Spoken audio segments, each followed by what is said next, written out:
Buenos días, estimados participantes de la maestría en Derecho Procesal. Vamos a dar inicio a esta interesante materia relacionada con el proyecto de investigación y con el informe de investigación.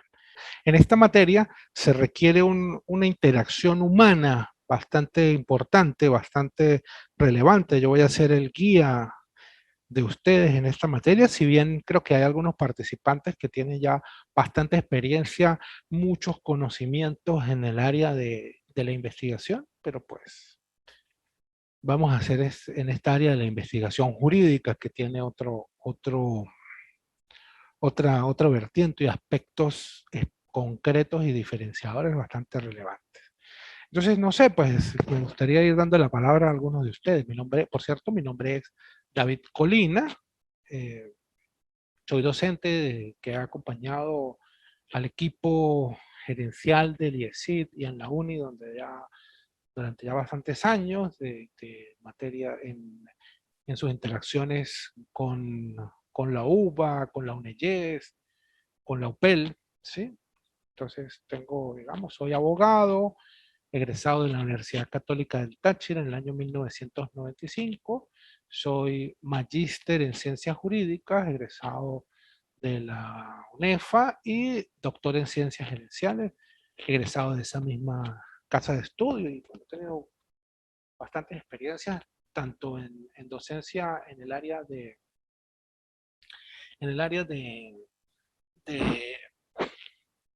temática, ¿sí? De derecho, como en el área de la investigación.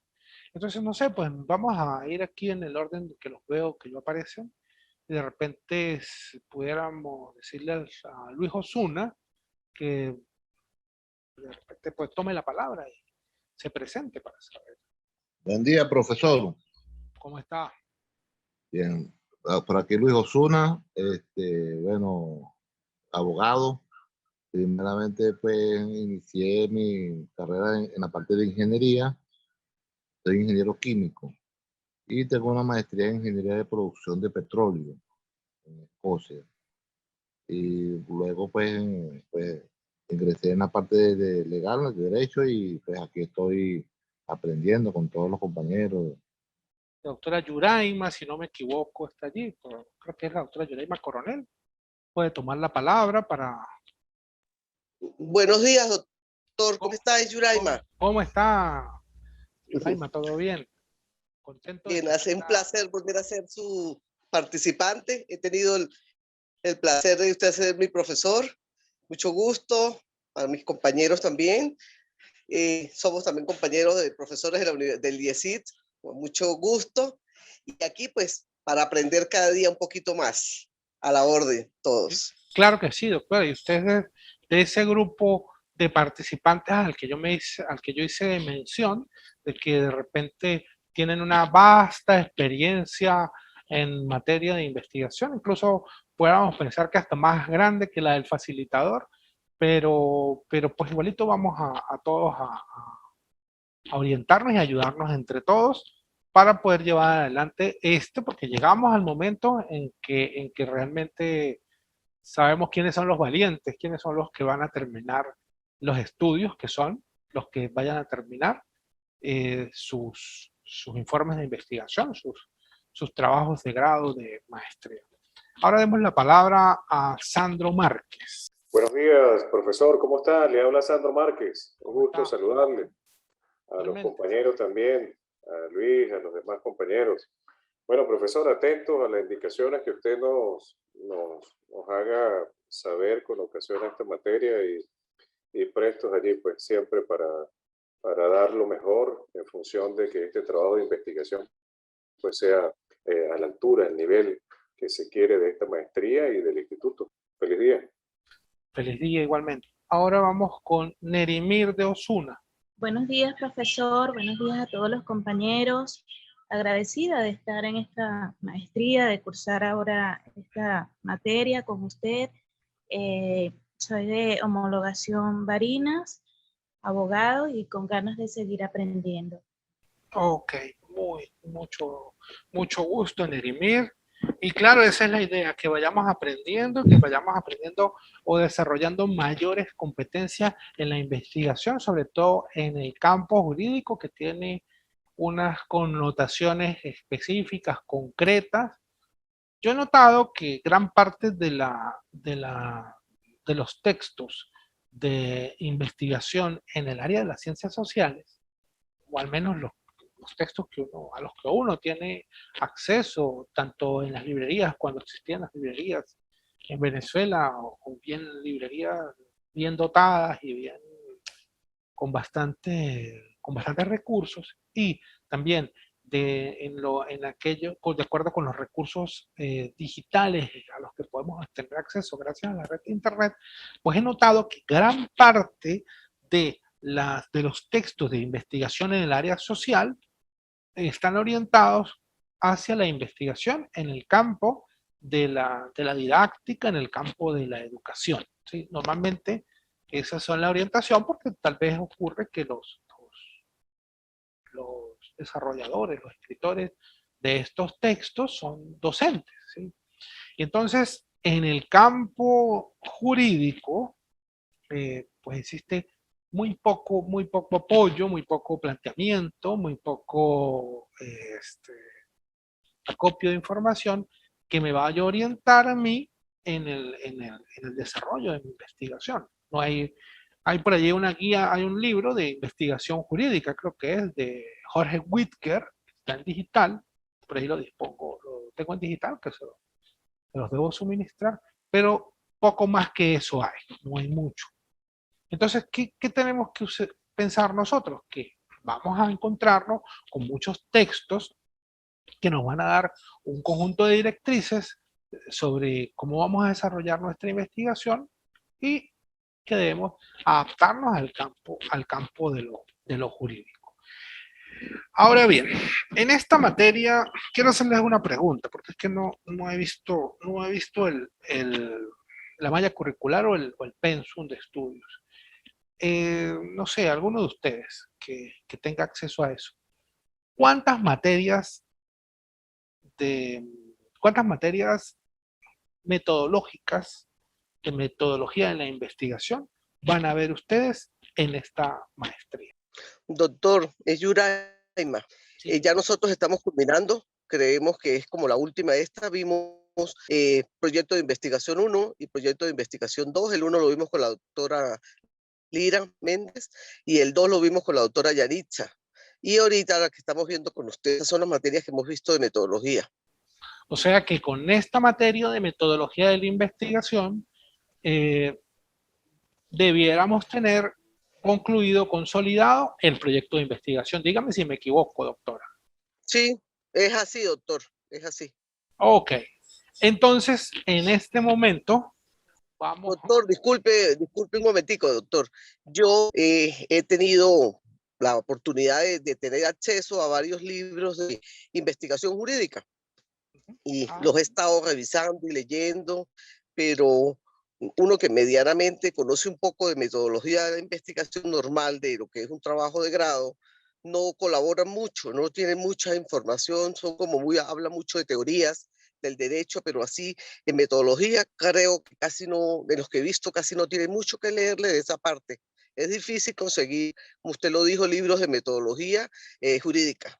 Eso es completamente cierto, Yuraima, es completamente cierto, y pues vamos a tener que hacer un esfuerzo en cuanto a la investigación, en cuanto al enfoque jurídico, porque no hay mucho aporte en esos libros de investigación jurídica. No aportan demasiado, dan unas visiones un poco generales, incluso ese Jorge Whitker, que yo le digo, da unas visiones generales, simplistas de la investigación, y pues no me van a aportar demasiado, no generan demasiado en ese caso. Entonces, lo que yo quería comentarles es, presumo, ¿sí?, que en este momento ustedes deben tener ya algún trabajo consolidado, deben haber avanzado en cuanto a la construcción de ese proyecto de investigación, ¿sí? Entonces, ahorita, con las personas siguientes que voy a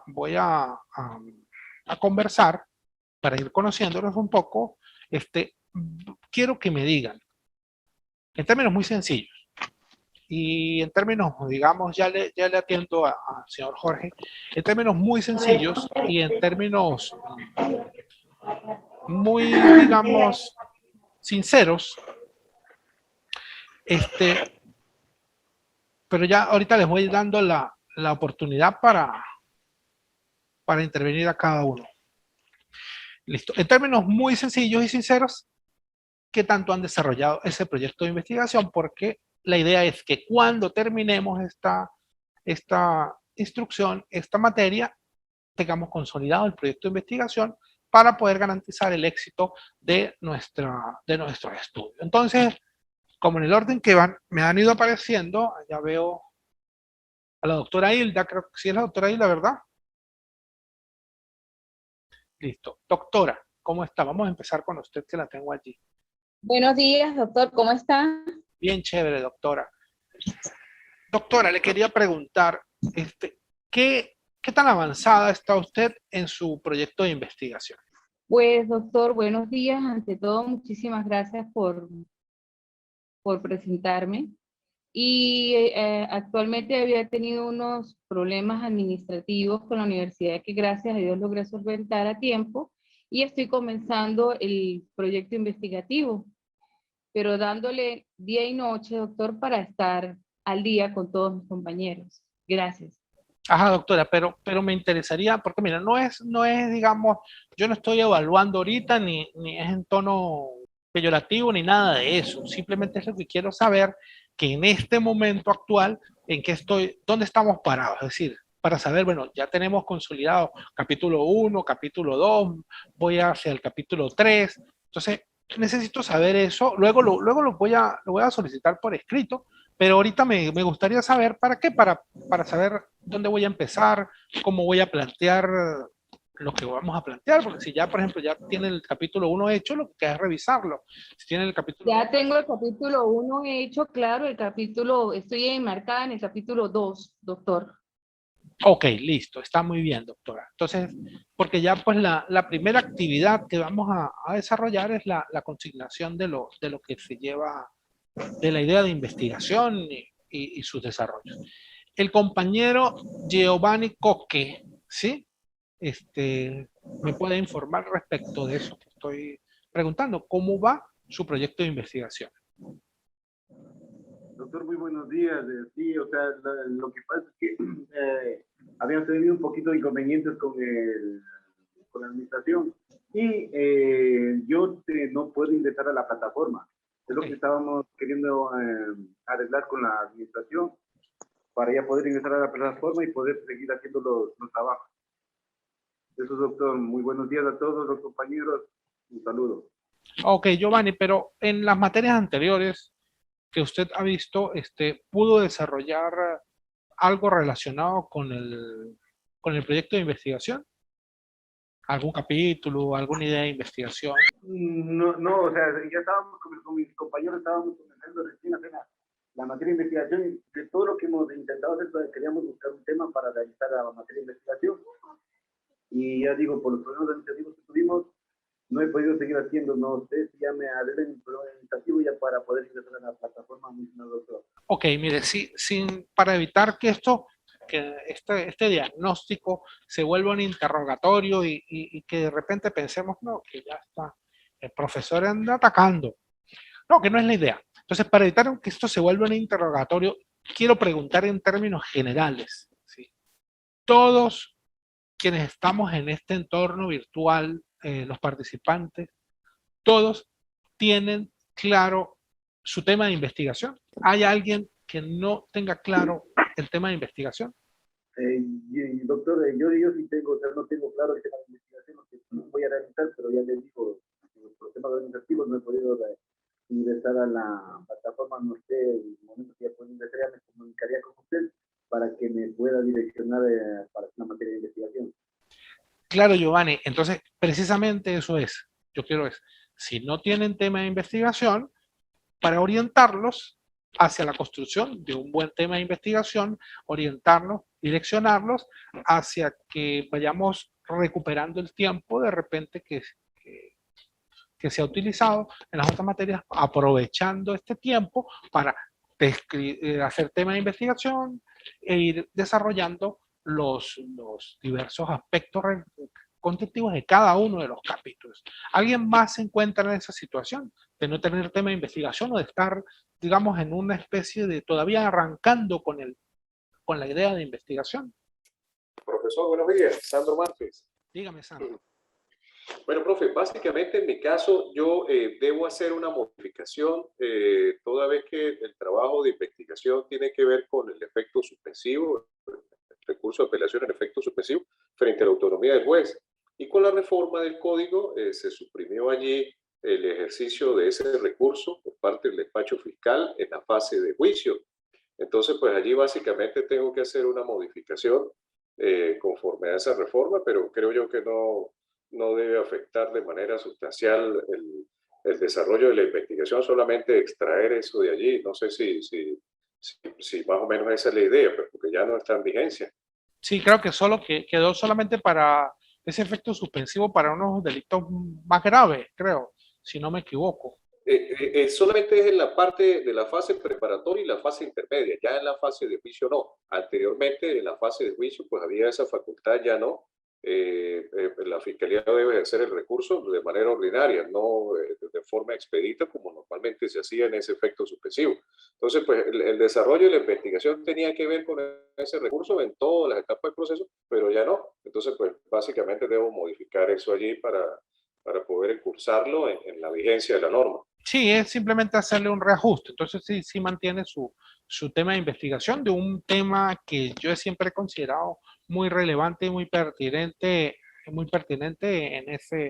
en el campo del proceso penal, porque eso se ha prestado, ha generado, digamos, controversias, incluso muchas, algunas incluso injusticias, aunque algunas injusticias en este campo. Sí, no, eso sería solamente reajustar ese aspecto. Listo. ¿Alguno de los otros participantes tiene alguna duda, algo se siente de repente que está todavía en un limbo, puede ser en cuanto a su investigación? De repente, digo, bueno, yo estoy en tal lado, pero necesito arrancar un poco más. ¿Tienen alguna duda, algún replanteamiento? Estoy en una fase de diagnóstico, así, informal. Es una fase de diagnóstico informal. Fíjense, ¿qué ocurre con esta materia? Esta materia, no pensemos en esta materia en términos de la obtención de una nota. Obviamente se va a obtener una nota que si la persona cumple con todos los parámetros, va a ser una nota aprobatoria, y si cumple con todos los parámetros con excelencia, pues va a ser una nota aprobatoria de excelencia. Pero esta materia, más que ser una materia que yo debo cumplir, que debo llenarme de una serie de conocimientos teóricos, debemos verla como una posibilidad para avanzar en la investigación, que ustedes saben que siempre es el tema más problemático, el tema que más mediatiza, el tema que conduce en no pocas oportunidades al fracaso de los participantes. Quitemos esa idea de fracaso, lo dije una vez, no lo digo más. Pero no va a ser el caso. Entonces, esta materia es instrumental, esta materia está orientada a que el participante se le facilite la presentación de su proyecto de investigación y de su informe o trabajo de grado de maestría. Quisiera saludar entonces en este momento a la participante María Teresa, con la cual no he conversado todavía, y ya tengo pendiente otro compañero allí por conversar. ¿Cómo está María Teresa? Aló. Hola, ¿cómo está María Teresa? Hola, buenos días, profesor. Bien, gracias. Ok, María Teresa, usted está clara ya, porque yo estaba preguntando respecto de cuál de las materias de investigación estoy viendo y veo que es la tercera fase. Entonces yo, bueno, ya debemos ir bastante adelantados. ¿Usted tiene ya más o menos consolidado algo de su primer capítulo, de su segundo capítulo? ¿Me pudiera informar a ese Sí, respecto? anteriormente con la profesora Yanixa, pues habíamos quedado en el capítulo 2, que es el marco teórico, y hasta ahí creo que es donde la... Bueno, ella, María Teresa, tiene problemas allí de un poco de la... Sí, ahora me queda conversar con el compañero Jorge Barbosa. Jorge, ¿cómo está? Doctor, muy buenos días. Muy bien, doctor. Afortunadamente, gracias a Dios, como otros colegas, tratando de hacer algunas modificaciones por la reforma que tenemos a la mano, por lo menos. Pero muy bien, doctor. Casi, yo creo que casi que terminando prácticamente nuestro proyecto de investigación, lógicamente que sometido a la reforma del Código Procesal, por supuesto. Pero muy bien, doctor, gracias a Dios. Ok, Jorge, está muy bien. Porque entonces, por lo que estoy viendo en esta materia, voy a hacer la primera actividad que vamos a desarrollar, va a ser la consignación por escrito de la idea de investigación o del desarrollo de la investigación tal cual lo tiene, porque creo que voy a tener que hacer algunos tratamientos diferenciados en esta materia de forma que podamos adaptarnos al estado en que estamos todos. Saludo al compañero David Camacho. ¿Cómo está usted, David? Muy buenos días, profesor. Saludos a todos también, cordial. ¿Cómo está usted? Le quería preguntar usted cómo anda en el campo de su proyecto de investigación. ¿Qué tan desarrollado lo lleva usted a estas alturas? Bueno, los momentos los llevo ahí bien, hasta el momento. Cuento con la colaboración de alguien que me está prestando ese apoyo, una metodóloga amiga, y ahí vamos. ¿Qué más le puedo decir? Listo, no sé, yo sé que de repente uno tiene un poquito como de reticencia cuando le preguntan sobre el proyecto de investigación, pero este es el momento en que podemos empezar a revisar, en que podemos empezar a replantear, en que podemos empezar a reformular, en que podemos empezar a iniciar incluso en algunos casos la investigación. No es la idea de entorpecer, sino hacer factible el logro de nuestra investigación. El compañero Héctor Crespo, veo que está conectado. Buenos días, profesor. ¿Cómo está? Por fin conectarme, he tenido problemas de conectividad. Sí, yo tengo el trabajo bastante adelantado. Estoy trabajando con un tema que al principio las personas que estuvieron ante este tema me dijeron que estaba un poco fuera de contexto porque es procesal. Pero trata más o menos de la tipificación en virtud de lo que está sucediendo en los últimos años del maltrato animal, ¿okay? Y la necesidad de regular la conducta humana bajo las leyes necesarias para eso, ¿no? Para evitar y ver cómo un animal que ha sido maltratado, cómo se va a manejar, si va a ser víctima, o sea, cuál es el rol, cuál es la función dentro del proceso. Entonces tengo que trabajar un poco con la parte de tipificación para poder después profundizar e irnos hacia la parte procesal, cuál es el procedimiento ideal. Fíjense que en los últimos 2 años, 2 o 3 años, e incluso el Ministerio Público ha actuado con ciertas durezas, pero está trabajando con unos procedimientos que habría que estudiar si son los ideales para el caso en particular.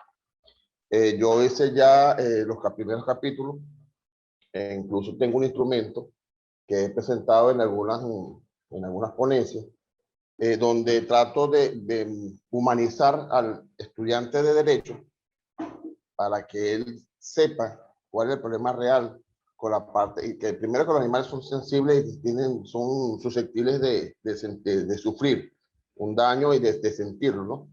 Y por otro lado, los estudiantes de medicina veterinaria, porque también soy médico veterinario, para que ellos comprendan que que debería existir una legislación que proteja a las mascotas y los animales en general. No sé si usted ha visto en las redes sociales últimamente casos como la gente de Bolívar que emborracharon a un mono hasta que lo mataron. Sí. O el caso que hubo aquí en Barinas, de que dos señoras, un perrito le montó a la perrita y entonces resolvieron con un alicate y lo mutilaron. Entonces, ese tipo de casos que han calado mucho y que el mismo William Sá había llamado la atención y ha nombrado hasta fiscales especiales para precisamente esta materia. Entonces, más o menos esa es la idea que estoy manejando. Y e incluso la semana pasada estuve en una conferencia, en una actividad de la UNEYES. Yo soy docente de la UNEYES también. Y elevé un poco, claro, de una forma muy superficial el tema, a ver cuál es la recepción de las personas, y bajé el instrumento que después se los pasaré a su teléfono para que lo revise. Ok. Está muy bien, Héctor. Entonces sí veo que usted ha desarrollado bastante su investigación y que le ha buscado el aspecto procesal. Sí, que no debemos olvidar que estamos en la materia procesal, la materia adjetiva, y que debemos hacer énfasis en ese plano adjetivo, más allá, obviamente no con independencia de lo sustantivo, de lo material, pero sí tomando en consideración que nuestra área para la generación de conocimiento científico es el derecho procesal penal. ¿Sí? Entonces debemos recordarnos eso, porque si no nos ubicamos correctamente dentro del área temática, pues podemos hacer una muy buena investigación, una investigación pertinente, una investigación valiosa para el campo jurídico, pero una investigación que no me va a servir para la obtención de un título académico, digamos, ya pensando en el aspecto práctico. Ok, entonces ahora vamos a saludar aquí al compañero José Andrés Durán, que creo que ya se ha podido conectar y tenía como algunos problemas de conexión, pero creo que parece que ya los ha superado. ¿Cómo está, José Andrés? Hola David, buenos días. ¿Cómo está usted? Bien, chévere. Bien, gracias a Dios, hasta ahora pudiéndome conectar. En el momento que logro hacer la conexión, escucho al compañero participando. Sí, porque es como estaba, como vi que había problemas de conexión usted, entonces autoricé a otro compañero mientras tanto. Perfecto. Andrés, ¿qué tan avanzado va usted en su tema de investigación, en la consolidación de su proyecto de investigación? Sí, bueno, el tema que he venido desarrollando ha sido pues un poco difícil para lo que es la recopilación de la información, ¿sí? Debido pues a lo mismo, digo yo, a lo mismo que tiene que ver o la incidencia del tema como tal, ¿sí? Y es un punto pues sumamente importante e interesante para nosotros los abogados que estamos en pleno desarrollo de nuestro ejercicio, de nuestras actividades. Ejemplo de ello es cada vez que asistimos a algún órgano de investigación a solicitar algún tipo de información sobre la causa que se lleva ante este órgano. Ejemplo, el Ministerio Público, y el tema que yo estoy desarrollando es el debido proceso. ¿Ok? ¿Qué sucede con el debido proceso? El debido proceso en Venezuela ha venido a través de los años, lamentablemente, durante la última década, pues se ha convertido en un verdadero viacrucis para todas las personas que están siendo procesadas o judicializadas. Y no solo para la persona que está cometiendo ese delito o que está siendo señalada de algún hecho punible que puede ser demostrable, sino también nos afecta a nosotros los abogados que estamos en el ejercicio de nuestras funciones o de nuestro trabajo. ¿Por qué? Porque cuando tú acudes a estos órganos a solicitar una información que tenga pertinencia al caso que tú estás llevando, pues automáticamente tú también pasas a ser como marcado y empieza esa estigmatización por parte del funcionario del Ministerio Público, en este caso en específico, a empezar a colocar trabas, a colocar oposiciones, a trancar lo que es o debe ser el libre desenvolvimiento de ese proceso que llevan ellos por ser los garantes. En este caso, yo me imagino, es que ya yo hasta lo estoy dudando, ¿no? con todo lo que ha sucedido. Ser ellos los que deben facilitar a nosotros, los abogados, pues el acceso, algo tan básico como es el acceso a un expediente judicial o a una causa que ellos lleven, ¿sí?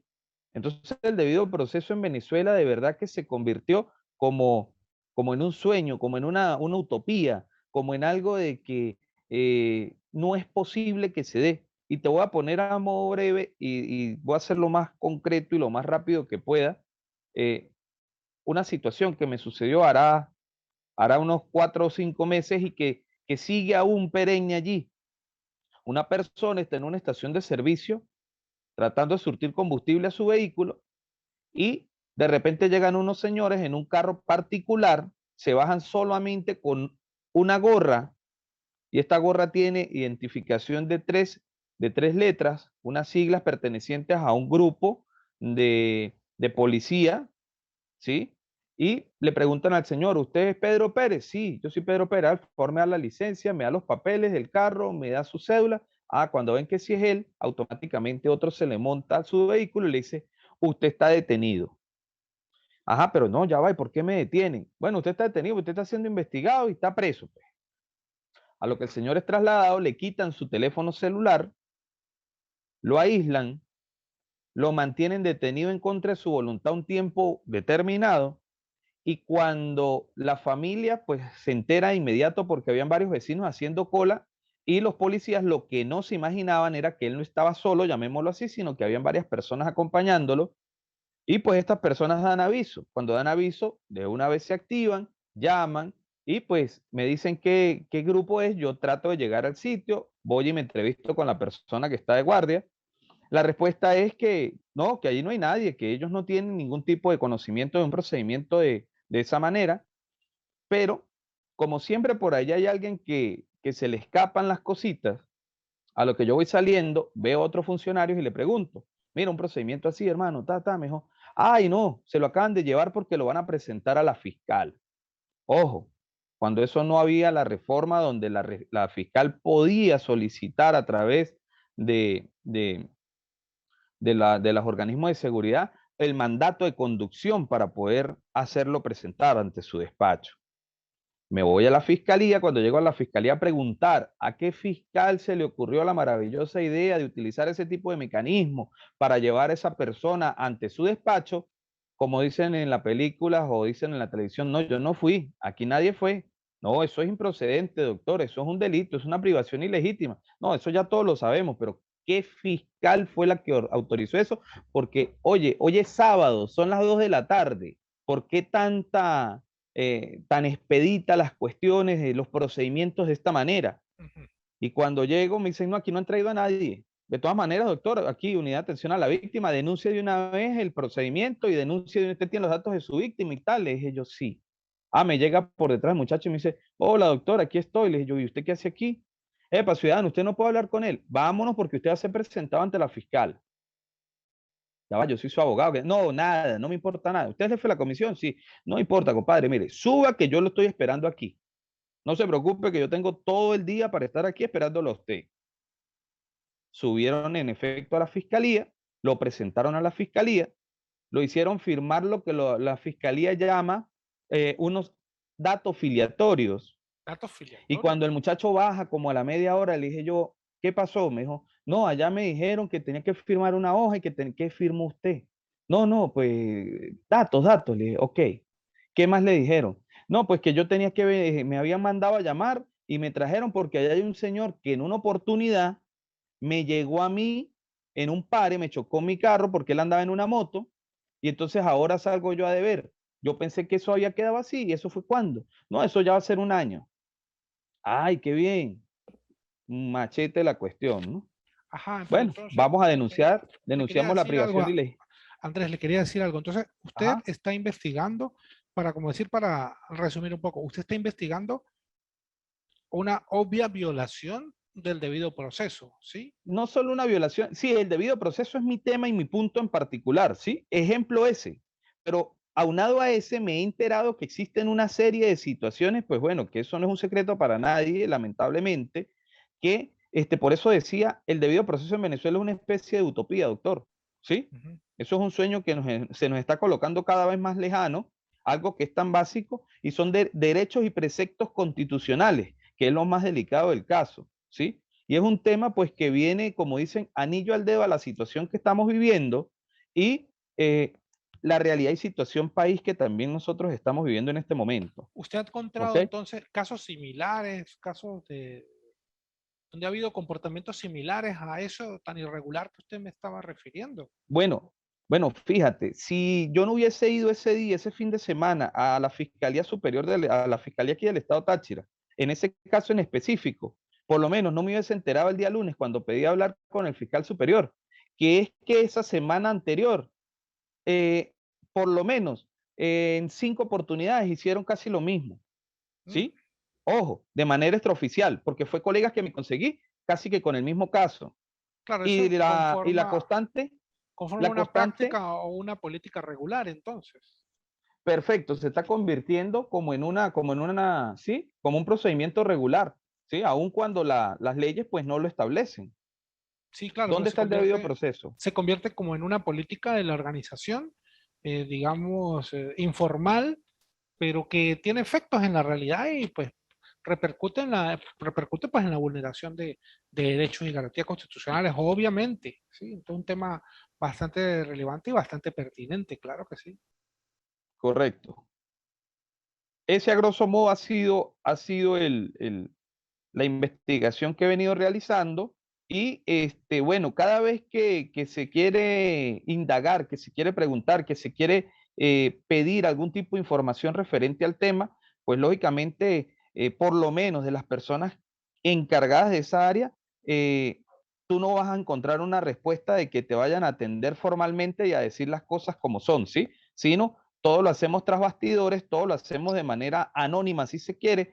Usted me conoce, pero cónchale, yo no puedo dar mi nombre para que aparezca allí. Te puedo dar información y tal. O sea, estamos viviendo una situación bastante, aparte de todo ese tipo de procedimientos, pues bastante delicada y lamentable a la vez, porque hay miedo por parte de las personas que nos pueden facilitar ese tipo de información, ¿sí? Miedo, no sé, a que los despidan de sus cargos, miedo a que los procesen también a ellos por ellos hacerse parte y evidenciar lo que ya todo el mundo sabe, pues. Ok, bueno, Lo que entonces, ya todo el mundo sabe. por lo que veo, entonces tiene un tema bastante polémico, por decir así, bastante sensible en cuanto a su tratamiento y en cuanto a su forma de obtener la información, porque pues va a ser complicado, pero pues es un Sí, tema pertinente y relevante. ok. Quería en este momento conversar entonces en términos generales con los participantes para decir algo. Vamos a recapitular, me imagino que ustedes han desarrollado su investigación de acuerdo con los parámetros metodológicos metodológicos dados por la organización, por el IECID, ¿sí? Y entonces me imagino que hemos desarrollado parte de la investigación, la que se ha desarrollado hasta el momento, de acuerdo con la guía holopráxica del IECID.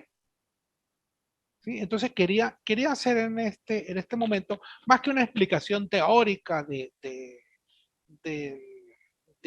cuáles son los aspectos que deben ir allí, porque bueno, ya ustedes les han hecho esa explicación. Quisiera hacer una experiencia ahorita, en este momento. ¿Sí? No sé quién de ustedes, quién de los participantes quiera colaborarme en ese sentido, que de repente tenga allí ya desarrollado parte de su proyecto de investigación y de repente quiera que lo vayamos revisando en términos generales para contrastarlo con la guía holopráxica para ver si se adecua o no se adecua, si de repente requiere alguna observación, como una forma de crecer. No es una evaluación, no tiene que ver nada con la nota, es solamente una experiencia que quiero, porque pues quiero realizar, para ver si contrastando con algo concreto, ya, con un escrito ya realizado, vemos lo que pide la guía holopráxica, vemos lo que está en el escrito, revisamos, reflexionamos sobre su adecuación o no, pues puede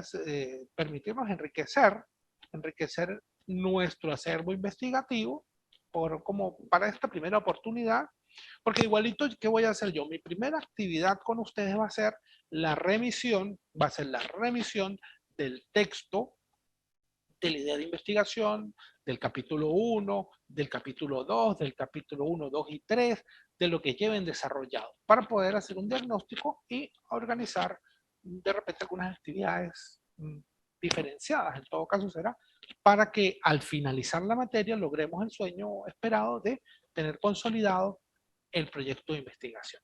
Ok, entonces no sé, de forma voluntaria y colaborativa, ¿quién me puede ayudar en esa experiencia que quiero llevar a cabo? Es decir, de ir revisando lo que está en la guía holopráctica y lo que han hecho ustedes. Como le digo, no es una evaluación ni nada, es simplemente una colaboración. No sé qué tanto avancemos. Me imagino que tendrán cosas muy interesantes y de muy buena calidad, entonces pues sería este el momento para que me colaboraran en ese sentido. Pero ¿cómo se lo hacemos llegar? No, Héctor, la idea no es hacerlo llegar. Simplemente, si usted tiene, supongamos, en este momento, su proyecto de investigación disponible en físico o en la computadora. O en la computadora, yo le digo, mire, le digo así para que quede aquí en la clase. El planteamiento del problema, la guía holopráctica dice esto, ajá. ¿Cómo lo ha ido haciendo usted? Bueno, yo lo hago así y le vamos haciendo para que la gente vea, para que los compañeros, los participantes puedan ir corroborando en la práctica cómo se lleva esto a cabo. Déjeme ver si lo tengo en la mano. Ok. Todos tienen la guía holopráctica, ¿verdad? Digo yo, le han suministrado la guía holopráctica. Sí, la profesora Yanixa la facilitó la clase pasada, la materia pasada. Ok, sí, porque es nuestra Esa es la orientación oficial de cómo vamos a hacer. De por sí le comento al profesor que la primera actividad no la tuvimos a la mano y realmente hizo falta, porque entonces siempre cada universidad tiene una manera muy diferente, un lineamiento muy claro y preciso, pero diferente a los demás. Y eso ha causado mucho dolor de cabeza. La parte metodológica realmente creo que es lo que uno le tiene más, no digamos flojera, pero sí más miedo en esta parte, porque cualquier palabrita te lo devuelven para atrás. Sí, cuando yo empecé mi estudio de maestría, el que era el coordinador de posgrado en general en la UNEFA, González Berbesí, decía, uno viene a la UNEFA para ser feliz. Y después decía, pero parece ser que la felicidad se le termina a todo el mundo cuando le hablan del trabajo de grado, y no debe ser así.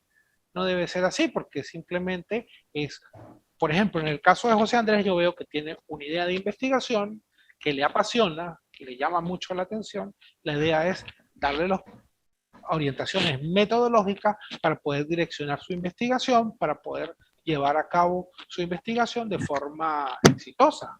Entonces, ¿qué de drama puede haber allí? No debiera haber ningún drama. Dígame, doctora Hilda. La veo que... Bueno, profesora, acotando todas las ideas que han plasmado mis compañeros, pues quería acotar a modo referenciativo. Mi proyecto de investigación se basa sobre el sobreseimiento. Y bueno, pues a raíz de la reforma del COP y a raíz de investigar exhaustivamente lo pormenorizado a lo que tiene que ver con el sobreseimiento hacia la finalización del proceso, me he encontrado, he desarrollado y he estudiado la guía holopráctica y lo que dicen mis otros compañeros en torno a la adecuación de cada universidad en torno a cómo desarrollar los temas investigativos. He encontrado que el IECSI pues va tomando, vamos a decir, es piloto, porque esa guía pues nos permite desarrollar de manera más efectiva el proyecto que nosotros estamos desarrollando. Hago la acotación en referencia a que he encontrado pues una mayor practicidad al momento de desarrollar la investigación. Gracias. Ok, doctora, sí tiene usted mucho mucho acierto al referirse a esa guía holopráctica, porque normalmente las universidades tienden a dar un manual de citación, de cómo hacer citas y referencias, y dejan eso, el resto, la parte material de qué conlleva cada elemento del proyecto de investigación y el trabajo de grado, lo dejan como a criterio de cada profesor. Entonces, cuando es a criterio del profesor o a criterio del jurado, se presta para que existan discordancias y se generen problemas, incluso dentro del mismo jurado, y a veces los participantes se quedan en una especie de infierno metodológico en el cual un jurado le dice una recomendación, otro jurado le hace otra recomendación, e incluso un compañero de doctorado me dijo, en mi defensa los jurados se pusieron a pelear y yo no hallaba qué hacer. Se pusieron a pelear entre ellos sobre cómo era o no debía ser el planteamiento de la investigación, los objetivos y demás. Entonces, la guía holopráctica viene a resolver o de repente a coadyuvar en la solución de ese tipo de problemas. Y fíjense ustedes, con respecto a... No, y tomando como... Ajá, dígame, no, sí. dígamelo. No, disculpe, doctor, qué pena. Tomando también como punto de referencia las citas textuales. Me encanta también desarrollar dentro de esta investigación en torno al marco teórico las citas parafraseadas.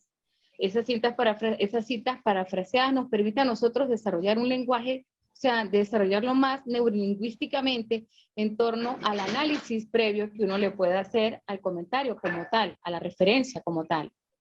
Claro, doctora, porque la sobreabundancia de citas textuales hace que las tesis de grado se conviertan en colecciones de citas, ¿sí? Como aquellos libros con frases célebres, se vuelven algunas tesis doctorales, incluso el coordinador que les dije de investigación, cuando nos dio allá en la UNEFA, nos dio la materia de investigación, decía que muchos participantes hacían un marco teórico que decía, bueno, según tal, o no el marco teórico, la tesis, decía, según tal cosa, según tal cosa, y según tal cosa, y según tú, ¿qué? Entonces no había una voz de un investigador que fuese direccionando un discurso que pudiese recopilar y presentar como producto de la síntesis personal el conocimiento que se ha obtenido a través del acopio documental para la preparación del marco teórico, la base teórica del antecedente.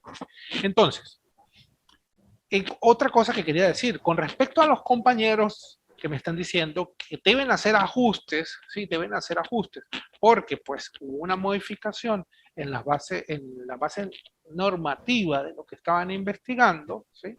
Es necesario que sea la realidad que nos dicte los parámetros de nuestra investigación.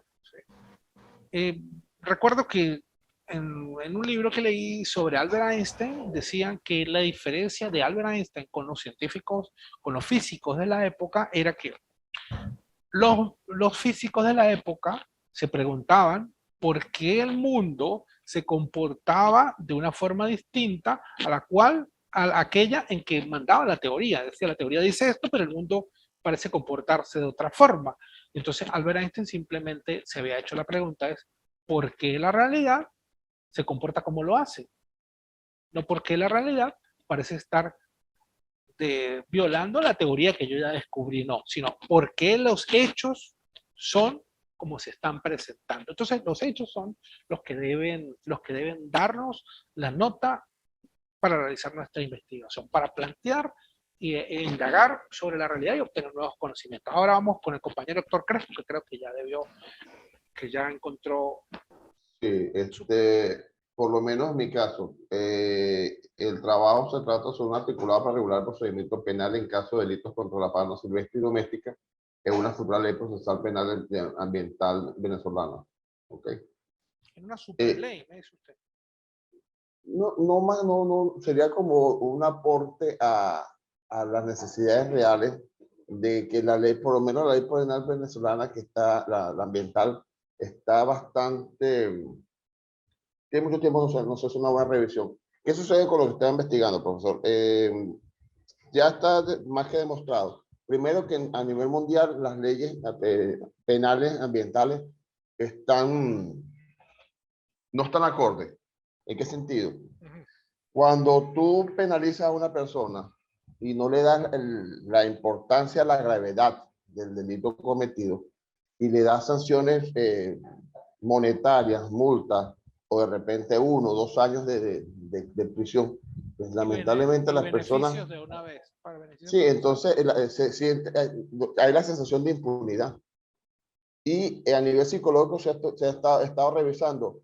E incluso ya hay personas que dicen, manifiestan que esas personas que comienzan con el maltrato animal, llega un momento que ya no les satisface esa sensación y escala al humano. Claro, va direccionando su violencia. Entonces, sí, entonces posiblemente este sea el modo operandi de las personas, de los grandes psicópatas que comienzan con animal y los estudios de criminología se ha determinado eso, que muchos de los grandes asesinos de serie pues han comenzado en sus inicios con maltrato animal, matando perros, animales por allí, y llega un punto pues que necesita ya, se siente como con fuerza o con valor para enfrentar a una persona y asesinarla, ¿no? O torturarla. Entonces, este trabajo tiene incluso connotación hacia la sociedad, porque realmente tenemos que buscar una forma de bajar esos números rojos, ¿no? Ahora, ¿qué necesitaba usted que yo le dijera? Ok, mire, entonces, ¿qué le iba a decir yo? Mire, voy a revisar en la guía Holopráxica, ¿sí? En la página 8 está el planteamiento del problema y el problema. Entonces, mire, fíjese para que veamos qué es la experiencia que yo quiero hacer. En el aspecto 1.1 se dice el problema. Es muy relevante que el investigador explique cómo ve el problema y cuál es el objeto de la investigación, además de tener una definición clara. Entonces, en tal sentido, debe redactarse el problema y ubicarlo en el contexto desde lo más general, macro, a lo particular, meso y específico, micro. Y fundamental, con basamientos bibliográficos y datos estadísticos que respalden el ser y el deber ser del hecho. Entonces, ¿cuál es la idea? La idea es que cuando empieza la redacción del planteamiento del problema, yo debo iniciar con ideas muy generales que me van a permitir introducirme en un aspecto más particular, lo meso, y luego específico de lo que yo voy a tratar. Entonces yo quería pedirle, por favor, Héctor, si usted nos podía leer o decir cómo inició usted su planteamiento del problema para ver si se adecúa o no se adecúa, y si se adecúa, que presumo que lo haga, cómo lo hizo, para que los otros compañeros puedan ver, mire, esta es la forma de hacerlo. Entonces, Héctor, tiene la palabra. Vamos a hacerlo a grandes rasgos, para no leerlo todo completo. Está muy bien. Capítulo 1, el problema, planteamiento 1, el planteamiento del problema. El derecho está definido como el conjunto de normas de leyes creadas por el legislador para garantizar el orden social, es decir, el comportamiento del hombre como un ente gregario, integrante de un conglomerado llamado sociedad, en el cual existe una compleja red de relaciones que deben ser sometidas al pudor, a la moral y a la buena costumbre. Fuentes consuetudinarias que datan del mismo tiempo de la civilización. De allí que estas van evolucionando paralelamente con la historia y que buscan la administración de justicia como pilar esencial, donde el derecho penal es un sistema de principios que se rige según las normas rectoras de un país, donde además se encuentra el Código Procesal, el COP, a lo que indica ser patrón. Héctor, paremos un momento. Quiero parar un momento entonces para para mostrar cómo ha llegado usted a donde ha llegado. Usted primero me ha hablado del derecho, ¿verdad?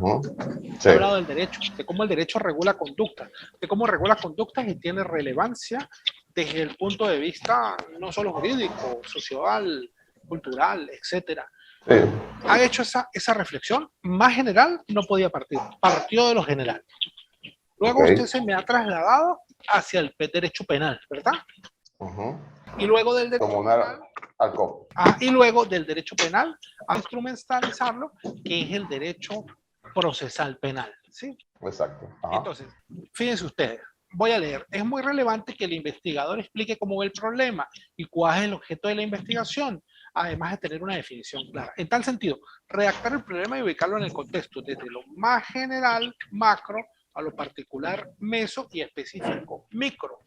Y fundamental en basamentos bibliográficos. Bueno, entonces, ahí está el planteamiento que surge de qué es el derecho penal y derecho procesal penal. Pero claro, uno lo puede hacer así o puede decir, bueno, el maltrato animal en el mundo, Latinoamérica, Venezuela, el maltrato animal en la antigüedad y en la actualidad.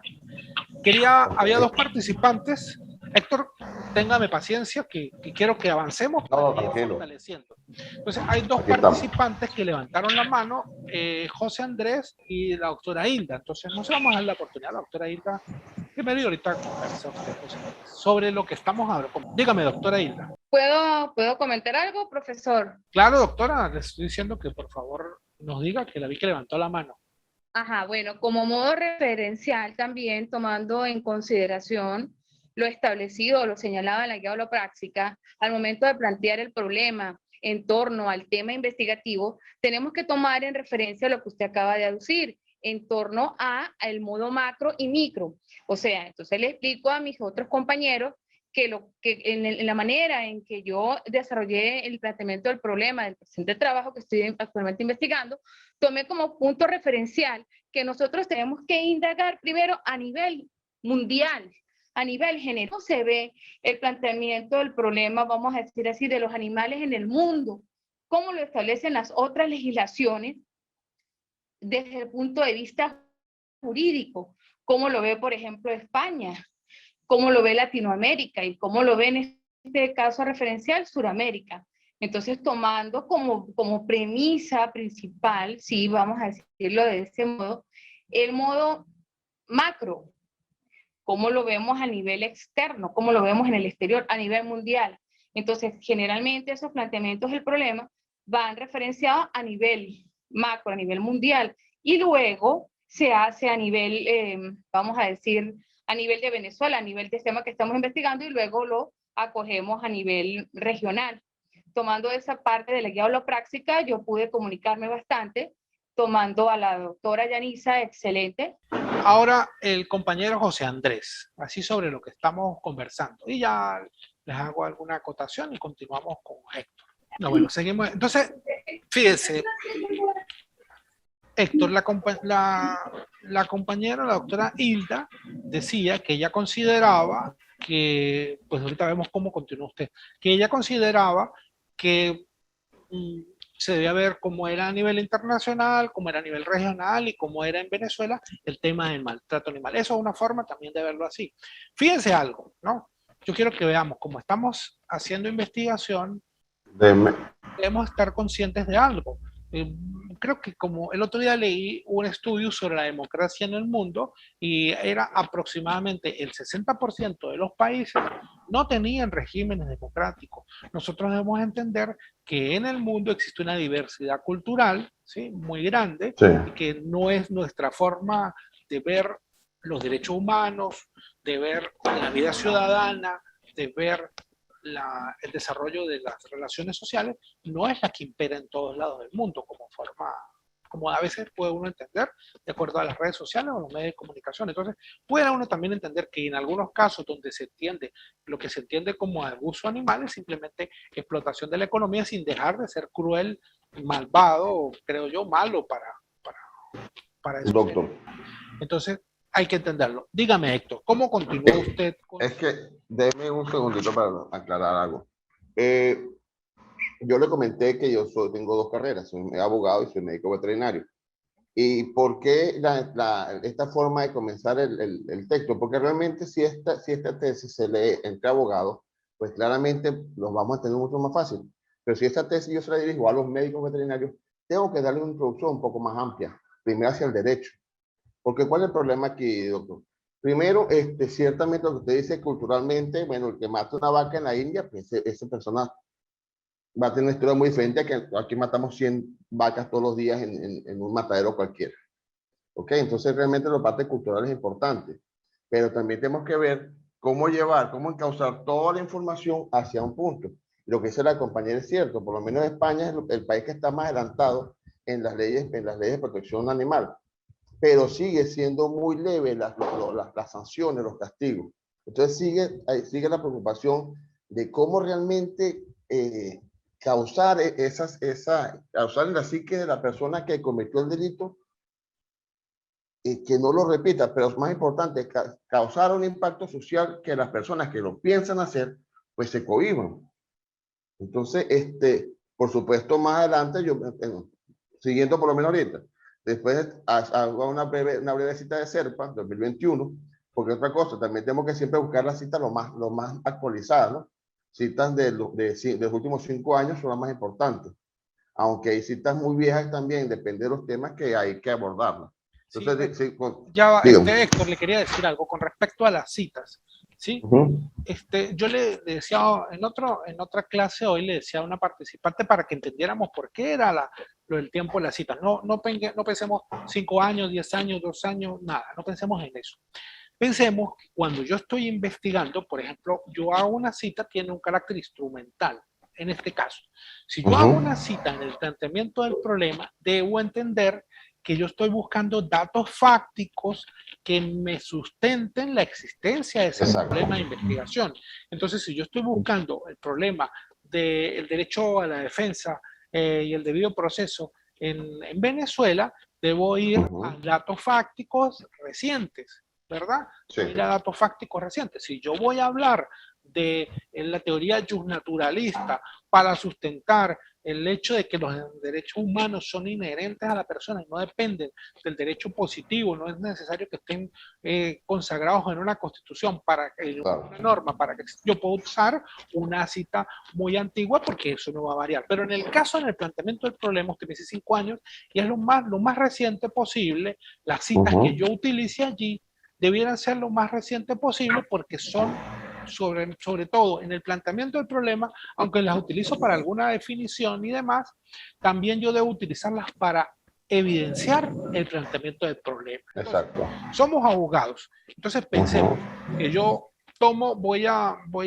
de repente a demostrar que una persona salió despedida de su cargo, y entonces yo, voy a demostrar el salario de esa persona, y yo presento un talón de pago, un recibo de pago salarial de esa persona hace 10 años.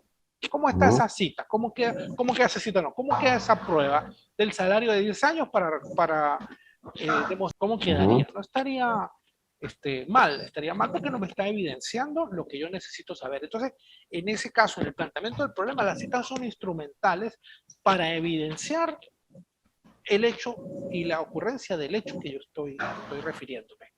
Continuemos, Héctor, lo que usted me venía diciendo. Ok, chévere. Entonces, por lo menos una cita de SERPA, que dice el derecho procesal penal en Venezuela en su verdadera dimensión, como un real derecho con características de ciencia procesal, por referencia a actos procesales con su finalidad y sus ritos.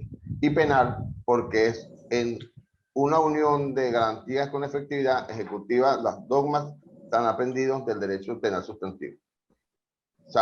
Termino la cita, pero es un poquito más larga. En este sentido, el derecho procesal penal es encontrar cercano esa forma de actuar una causa, es decir, es el conjunto de normas jurídicas o procedimientos de carácter jurídico correspondientes al derecho público interno que regula cualquier proceso de carácter penal desde su inicio hasta su fin entre el Estado y los particulares.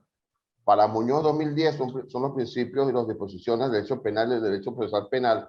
Es un acto procesal expreso y personalísimo. Asimismo, para criminología penal del 2021, el derecho procesal penal, Okay. Luego abordo de esta manera, el presente estudio se orienta a los delitos relativos a la fauna silvestre y animales domésticos, en el cual los principios de delitos en el derecho penal denominados como no legislar y como no incurrir en despropósitos jurídicos, es lo que orienta a vacíos legales. Para Muñoz 2007 afirma que existe una creciente preocupación social por la protección de la flora y los animales.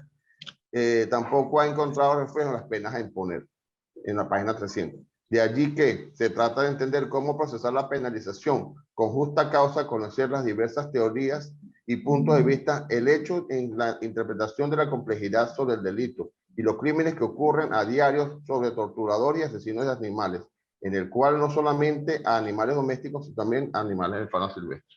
Ok, Héctor, vamos a parar un momento. Entonces, Okay. mire, voy a retomar la idea del primer párrafo del planteamiento del problema 1.1, el problema de la guía Lopraxis, que dice, es muy relevante que el investigador explique cómo ve el problema y cuál es el objeto de la investigación. ¿Sí?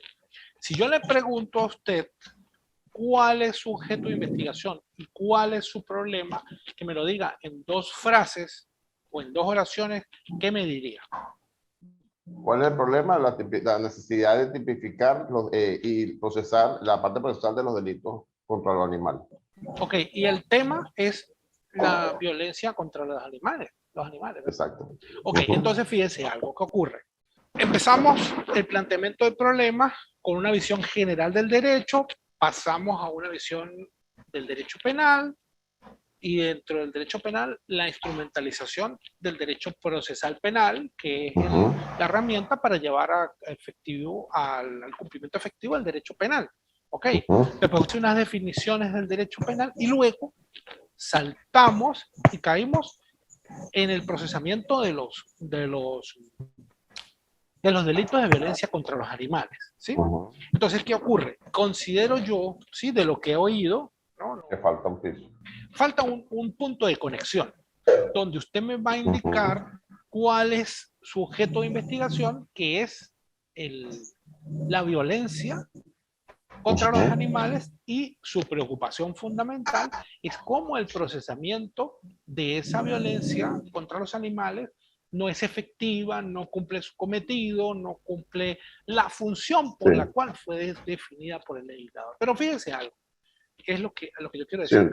Es perfectible. Un conectivo. Falta un conectivo, un párrafo de unión. Porque ¿qué ocurre? Nosotros realmente, como abogados, debiéramos tener una gran facilidad para redactar el problema de investigación. ¿Por qué? Porque el problema de investigación es un texto discursivo, sobre todo argumentativo. Yo voy a convencer a un lector, y Héctor dijo algo fundamental, que es un lector que no necesariamente es abogado, ¿sí? Sino que tiene que ser un lector con una cultura promedio, ¿sí? Que no necesariamente es abogado. Debo incluir allí los elementos teóricos mínimos para que él vaya comprendiendo eso. Yo debo convencerlo de que existe un problema de investigación, de que el problema de investigación tiene tales y cuales características, de que lo tengo que llevar desde una visión muy general hasta caer directamente en el aspecto concreto que yo quiero investigar, porque yo puedo investigar la violencia contra los animales, pero quiero de repente buscar por ejemplo, Héctor me dijo algo que suena algo como digamos, sorprendente, ¿sí? Si al animal, que no es una persona, se le podía dar un tratamiento de víctima, ¿sí? Uno dice, bueno, no, pero uno piensa también, pero también existen unos derechos difusos de la humanidad, de las personas que no desean que se realice ese tipo de maltrato con respecto a seres indefensos como son los animales. Entonces uno puede decir, bueno, puede ser que el animal no es víctima, pero sí afecta a sensibilidades, afecta, bueno, incluso a la propia naturaleza humana. Doctor. Dígame, Héctor. Discúlpeme que lo interrumpa. Pero es que lo que pasa es que este tema, primero, ¿me escuchan? Sí, lo oigo. Este tema primero está muy aislado. O sea, este tema realmente yo creo que le hemos tratado, a nivel del tiempo, le hemos tratado de quitar la cara, ¿no? Porque pasa lo mismo, yo que doy clase en veterinaria, le digo a los muchachos, entre la profesión, entre los campos de trabajo, la medicina veterinaria forense, por decirle algo, que también tiene mucha relación con esto. O sea, ¿quién va a determinarte por qué el animal actúa así o quién va a determinarte cuál es el bienestar animal? Entonces realmente esto va dirigido a un grupo multidisciplinar. ¿Y a quién voy a entrevistar yo? A personas de diferentes carreras que tienen que ver con esto. Entonces tengo que entrevistar a abogados, tengo que entrevistar a médicos veterinarios, tengo que entrevistar a psicólogos que puedan darme un contexto real de por qué es tan necesario esto. Porque hay personas, y si usted ve en las redes sociales, hay personas que no saben que la leche viene de la vaca. Le dicen, eso que te está tomando es leche de vaca, y dicen mentira. O hay personas que no saben que un pedazo de carne es un animal que se sacrificó para eso. ¿Entiendes? Entonces hay una desconexión entre lo legal y lo práctico en la parte animal, que incluso hay personas que tú le dices, mira, es que nosotros somos reino animal, y se mentira, nosotros somos reino humano. ¿Entiendes? Sí, claro, Héctor, yo le entiendo. Lo que ocurre, lo que yo quiero decir es que de repente nosotros podemos decir en el proceso penal los animales como víctimas, pero en el derecho, sí, pues el hombre es como decir la medida de todas las cosas, porque aun cuando tutelemos, digamos, el bienestar, para no decir derecho, el bienestar de los animales, esa tutela parte de la percepción y la representación que yo tengo como ser humano de qué es lo que debe, cómo es, qué es ese bienestar y todo eso. Eso por una parte. Claro. Y otra cosa, Héctor, que recuerde siempre, porque estamos caminando como en el filo de la navaja, ¿sí? Estamos caminando en el filo de la navaja, es que tenemos, o sea, que el sendero del filo de la navaja, en las culturas orientales, el sendero que lleva a la salvación del ser humano. Es el camino angosto, del cual es muy fácil caer, y el camino ancho, pues ya usted es uno completamente perdido. Cuando estamos transitando el camino del filo de la navaja, estamos entre el derecho penal sustantivo y el derecho procesal, que es adjetivo, y tenemos que mantenernos dentro del campo adjetivo. Entonces, por lo menos, no podemos entrar a hablar de la tipificación como aspecto central de la investigación. Sí se puede hacer, obviamente, referencia, sino al juzgamiento, a los aspectos procesales, la efectividad de esos aspectos procesales. Porque pues estamos limitados en ese sentido por la parte, digamos, de temática de nuestra... Sí, porque tengo maestría procesal penal. Pues. Eso es correcto, es correcto.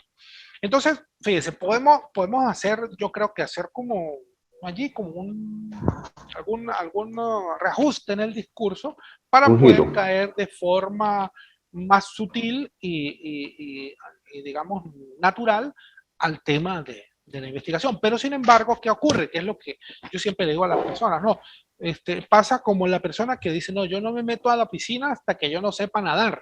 No me voy a meter al agua hasta que no sepa nadar. No, tenemos que meternos al agua para aprender a nadar y tenemos que empezar a redactar el texto del problema, porque si no, no lo vamos a perfeccionar nunca. Entonces, lo mejor que se puede hacer es ir redactando, ir haciendo, ir presentando, ir corrigiendo, no solamente esperando la corrección del facilitador o del tutor, sino la propia autocorrección, porque realmente, mire, yo le voy a decir, ser sincero, yo el otro día en una exposición, cuando hice un curso para ser tutor, inventé una cosa que yo llamé la regla de los 5 minutos. Que era algo que sufría, yo decía, la regla de los 5 minutos hace sufrir a toda persona investigador que somete a un tutor o a un jurado de investigación, lo hace sufrir. Entonces, ¿cómo es eso la regla de los 5 minutos? Bueno, la regla de los 5 minutos es lo siguiente, el investigador dura 5 meses, por decirlo así, investigando un tema, leyendo sobre un tema, redactando, replanteándose y tal, y lo presenta a un tutor o a un jurado de investigación. Y ese tutor o ese jurado de investigación en 5 minutos presume saber más que quien investigó, le hace las observaciones, le replantea todo, le destruye, porque a veces lo manda a investigar por otro lado, que no es, lo manda a investigar con desconocimiento de la materia, y entonces en esos 5 minutos le destruyen la investigación. Entonces, como le digo, no, yo no puedo pretender saber más que usted de ese tema, porque usted es el que tiene, digamos, competencias técnicas y ha investigado y demás, pero pues, digamos, uno lo puede ir orientando en esa materia, en los parámetros básicos. Entonces, no... Y se lo agradezco bastante. Ok, entonces, mire, fíjense, lo que yo he querido llevar hasta este momento, esta experiencia, ¿por qué? Porque yo puedo decir, mire, esto se parte de lo particular a lo general, pero aquí estamos viendo cómo alguien lo hizo acertadamente, cómo es perfectible lo que esa persona hizo, cómo podemos mejorar, cómo podemos replantear. La doctora Hilda nos ha hecho un aporte, José Andrés no nos ha hecho ningún aporte porque en ese sentido creo que no le cargó nunca le cargó el audio. Aunque no sé, ¿tenía alguna idea que iba a decir, José Andrés? Sí, bueno, con respecto al capítulo primero, el problema como tal, ¿sí? Entonces voy a rapidito a leerles aquí esto. La inaplicabilidad de las actuaciones de los órganos e instituciones judiciales del Estado en cuanto al debido proceso penal venezolano han sido consideradas como una violación a los principios y garantías constitucionales, teniendo en cuenta que estos son derechos fundamentales de las personas. El origen del debido proceso, entendiéndolo como garantía judicial, en este caso particular, por involucrar el ámbito penal, se encuentra establecido en el artículo 49 de nuestra Carta Magna, relacionado en principio al derecho constitucional y secundando el derecho procesal penal. Entonces ahí vamos de lo general, que es nuestro derecho sustantivo, a lo particular, en este caso como tal, el debido proceso, en el derecho procesal penal. Y viene una cita, dice, teniendo como principal objetivo, como señala Hernando Grisanti Aveledo, 2013, la de indicar los procedimientos que deben seguirse para aplicar claramente las normas sustantivas a los casos particulares en realidad ocurren a través del procedimiento que asegure al indiciado el derecho de defensa y garantice que se impartirá una justicia perfecta, página 15 y 16, a fin de no menoscabar o lesionar intereses y bienes jurídicos fundamentales de carácter instrumental. Tal es el caso de la garantía de la libertad del individuo, siendo esto una necesidad urgente, el respeto del debido proceso por parte de las autoridades judiciales venezolanas, como lo establecen nuestras normas, siendo el Estado garante y protector de la administración de justicia para que, dando cumplimiento a ese necesario desarrollo de la equidad en el proceso judicial penal, comprendiendo de esta manera lo que refiere al verdadero valor y ubicación del concepto del debido proceso en el sistema penal judicial venezolano. Entonces, de ahí de lo general vamos llevándolo hasta llegar a lo que es los casos particulares, pues que bien todos conocemos y sabemos. Ahí he ido desarrollando el tema de esa manera en lo que ha sido el planteamiento de problema. Esto por solo nombrar una página, pues. Sí, claro, claro. Entonces, eso me interesa. Claro, me lo van a consignar por escrito, como primera tarea, y ahí haré las especificaciones, las acotaciones que yo considere pertinentes y que puedan someterse a debate con el participante. Pero la idea es eso, que vayamos siendo críticos y revisando lo que vamos desarrollando y hagamos la crítica en este momento y que corrijamos en este momento. Después de eso, sí, porque ya me están informando que se nos está acabando el tiempo, viene la parte que lo vamos a revisar luego, los síntomas o causas, cuando ya estamos en lo particular, de los específicos, síntomas o causas del hecho observado, las causas que originan los síntomas, las consecuencias que ameritan eso, y que va a terminar con la idea de por qué hay que investigar. Pero entonces, como ya se ha terminado el tiempo, me voy a despedir, pero vamos a estar pendientes de la consignación. Ya voy a subir la primera actividad, la consignación del material específico y concreto de que ha desarrollado cada uno para empezar a evaluar y evaluar en términos de qué es lo que vamos a hacer, no evaluar en cuanto a calificación, de qué vamos a hacer y cómo vamos a proceder con cada uno para que terminemos consolidando un proyecto de investigación. Entonces aprovecho y me despido, compañeros, y estamos pendientes con lo subsiguiente. Muchas gracias.